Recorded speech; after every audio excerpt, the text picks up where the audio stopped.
பிரியமானவர்களே, இயேசுவின் நாமத்திலே இந்த காலவேளை வந்தவங்களை யாவருக்கும் அன்பின் வாழ்த்துக்கள். கர்த்தர் உங்களை ஆஸ்வதிப்பாராக. இந்த 4 மாதங்கள் இந்த கடைசி வாரத்திலே கர்த்தர் நம்மை கொண்டு வந்திருக்கிறார். நாளை செய்திக்கு நேராக நம்ம எல்லாரும் எங்களை கூட திருப்பமாக ஆதியாகமம் புஸ்தகத்திலே கூட 17ஆம் அதிகாரத்திலே 1ஆம் வசனம். கர்த்தர் ஆபிரகாமை நோக்கி சொல்றாரு, இங்கே நீ எனக்கு முன்பாக உத்தமனாய் நடந்து கொள். எத்தனை வயசு ஆகும்போது? 99 வயசு ஆகும்போது ஆண்டவர் மறுபடியும் ஆபிரகாம் சொல்றாரு, நீ எனக்கு முன்பாக உத்தமனாய் நடந்த பரிசுத்தமாயிரு, பரிசுத்தமாயிரு, நல்லவனாயிரு, உத்தமனாயிரு. இதுக்கு மனுஷன் மற்ற எல்லாவற்றையும் செய்வான், உத்தமனாய் நல்ல பேர் வாங்குறதுக்கு ரொம்ப கஷ்டம். அல்லேலூயா. நல்ல பேர் வாங்கணும் ரொம்ப கஷ்டப்படணும், கெட்ட பேர் வாங்கணும் ஈஸியா வாங்கல எல்லாரும் கூட அப்ப ஆபிரகாம் வாழ்க்கையிலே கூட 25 வயசுல கர்த்தர் அழைப்பை பெற்றுக்கொண்டு இந்த 24 ஆண்டுகள் கர்த்தரோடு நடந்தான்.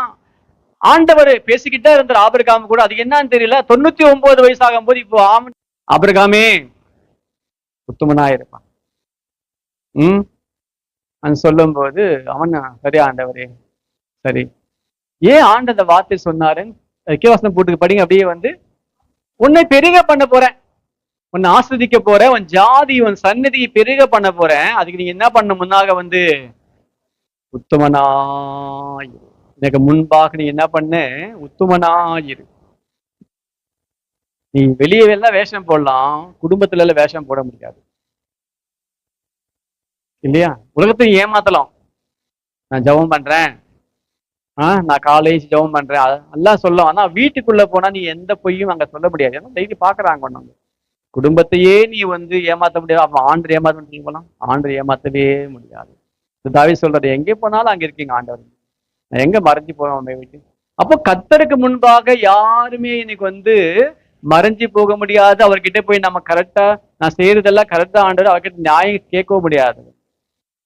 உன் வழிகள் கர்த்தருக்கு முன்பாக நேர்மையா இருந்தால் ஆண்டவரை உன்னை ஆஸ்வதிப்பாரா. இல்லையா? அப்ப ஆபிரகாமுக்கு 99 வயசுல கர்த்தர் கொடுக்கறதான ஒரு வார்த்தை என்னன்னா இப்போ கூட நீ என்ன பண்ண, இப்போ இந்த வயசுல கூட எப்படி நீ உத்தமனாய், நீ பரிசுத்தமா இருக்கணும், நீ நல்லவனா இருக்கணும். அப்போதான் உன் சந்நிதியை என்ன பண்ண போறேன்? பெரிய பண்ண போறேன், உன்னை ஆஸ்வதிக்க போறேன். இன்னைக்கு கெட்டவனுக்கெல்லாம் ஆண்டவர் கொடுக்க மாட்டார். இப்ப நல்லா எனக்கு புரிஞ்சுக்கோங்க. நான் எப்படியாவது வாழ்ந்தாலும் கர்த்தர் ஆஸ்வதிப்பார்னா கண்டிப்பா ஆண்டவர் ஆஸ்வதிக்கவே மாட்டார். அவருடைய கட்டளைகளை கை கொள்ளாத யாருக்கும் தேவனுடைய சுதந்திரத்துக்குள்ளேவோ யாருமே அதை பெற்றுக்கொள்ள முடியாது. அவர் சொன்ன வார்த்தைகளை கேட்டு நடந்தாதான் ஆசீர்வாதம். அல்லேலூயா. சில பேர் சொல்லுவாங்க பக்கத்துல இருக்கும் போது சபைக்கு வரமாட்டாங்க, ரொம்ப லாங்ல போய் சொல்லுவாங்க எனக்கு ரொம்ப ஆசையா இருக்க சபைக்கு வரணும் பாஸ்டர், நான் மிஸ் பண்றேன் பாஸ்டர். எப்படின்னா கண்ணு போன அப்புறம் சூரிய நமஸ்காரம் பண்ற மாதிரி இருக்கும். பக்கத்துல இருக்கும்போது நம்ம சபை தெரியாது, தூரமா போகும்போது சபை தெரியும் அவங்களுக்கு. ஏதோ சொல்லணும்னு சொல்றாங்க தவிர உண்மையா அது கிடையாது. கர்த்தருக்கு ஸ்தோத்திரம். அப்போ உபாகத்துல பாருங்க, அப்படியே 18ஆம் அதிகாரத்துல கூட பாருங்களேன், 13ஆம் வசனம். உபாகமும் 18ஆம் அதிகாரம் 13ஆம் வசனம். போதும். இங்கே சொல்றாரு பாருங்க, மோசே சொல்றாரு இப்ப ஜனங்களை பார்த்து, உன் தேவனாகிய கர்த்தருக்கு முன்பாக உத்தமனாயிரு. அல்லேலூயா. இங்கே உன்னோட நண்பன் வீட்டுக்கு போயிட்டு நீ உத்தமனாயிரு, உன் குடும்பத்திலே போய் உத்தமனாயிரு, நீ வேறு ஸ்தலத்துல உத்தமனாயிரு. இந்த ஆண்டவர் அங்க சொல்லல, எனக்கு முன்பாக நீ என்ன பண்ணு? உத்தமனாயிருவன். ஆண்டவருக்கு பயப்படுறவன் எங்கிருந்தாலும் அவன் உண்மையாதான் இருப்பான், உத்தமதான் இருப்பான். மனுஷனுக்கு முன்பாக நடிக்கிறவன் எங்கே போனாலும் அவன் இருக்க மாட்டான்.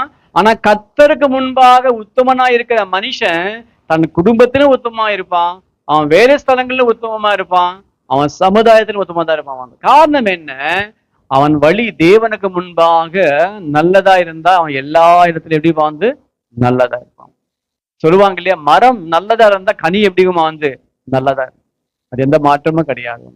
அப்ப இங்க கர்த்தர் அன்றைக்கு ஜனங்களை காந்திஸ்து ஜனங்கள் எல்லாரையும் துரத்து விட்டு இப்ப ஆண்டு சொல்றாரு அங்க அவங்களை பார்த்து, நீங்கள் இனிமேல் எப்படி இருக்கணுமா எனக்கு முன்பாக உத்தமனாய் இருக்குங்க.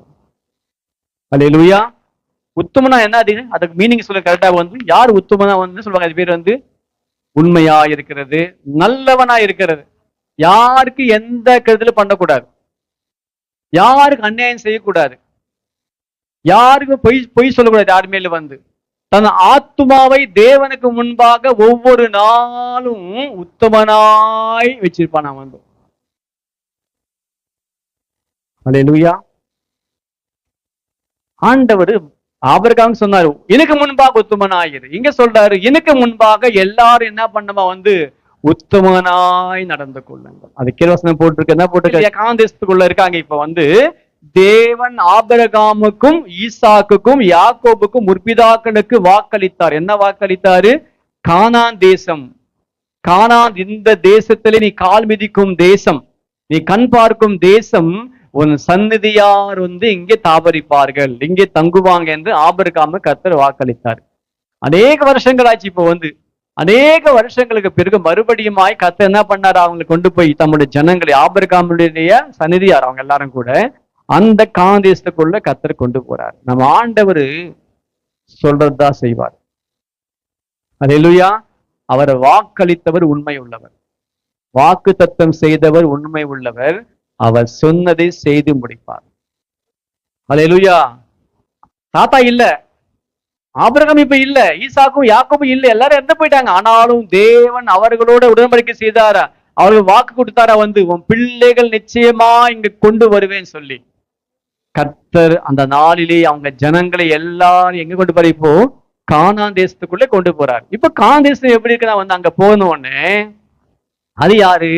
அவர்கள் எல்லாரும் அந்நியர்கள், ஆண்டு அறியாதவர்கள். அவங்க எல்லாரும் கூட அவங்களுக்கு என்னென்ன தோணுதோ அதெல்லாம் அப்படி அவங்க செய்வாங்க வந்து. ஆனா ஆண்டருக்கு பிடிக்காதெல்லாம் அவங்க செய்வாங்க.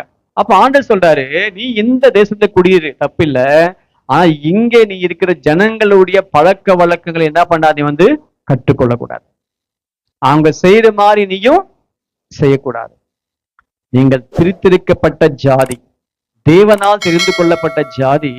நீங்க யாரும் எந்த தேசத்துல இருக்க பழக்க வழக்கங்கள் யாரும் என்ன பண்ணாதங்க, பின்பற்றக்கூடாது. என்ன சொல்றாரு அங்க? வாசிங்க, இப்ப வாசிங்க. நாள் பார்க்கிறவர்கள். அல்லேலூயா. ஆண்டவர் பிள்ளைங்க என்ன பண்ணக்கூடாது வந்து, ஒரு கல்யாணம் வந்து வீட்டுல கல்யாணத்துக்கு பொண்ணு பார்க்க போறோம், பையன் பார்க்க போறோம். என்னைக்கு போலாம்? என்னைக்கு போலாம்? புதன்கிழமை போலாம். என்னைக்கு போலாம்? வெள்ளிக்கிழமை போலாம். வீட்டு காலி பண்ணலாம். எப்ப காலி பண்ணலாம் வந்து? வேலைக்கிழமை பண்ணலாம், இல்ல புதன்கிழமை பண்ணலாம். ஞாயிற்றுக்கிழமை வேண்டவே வேண்டாம். நாய் பாடம் போனா அன்னைக்கு வேணும். செவ்வாய்க்கிழமை அன்னைக்குன்னா சுத்தமா வேண்டாம். நல்லா இல்லை.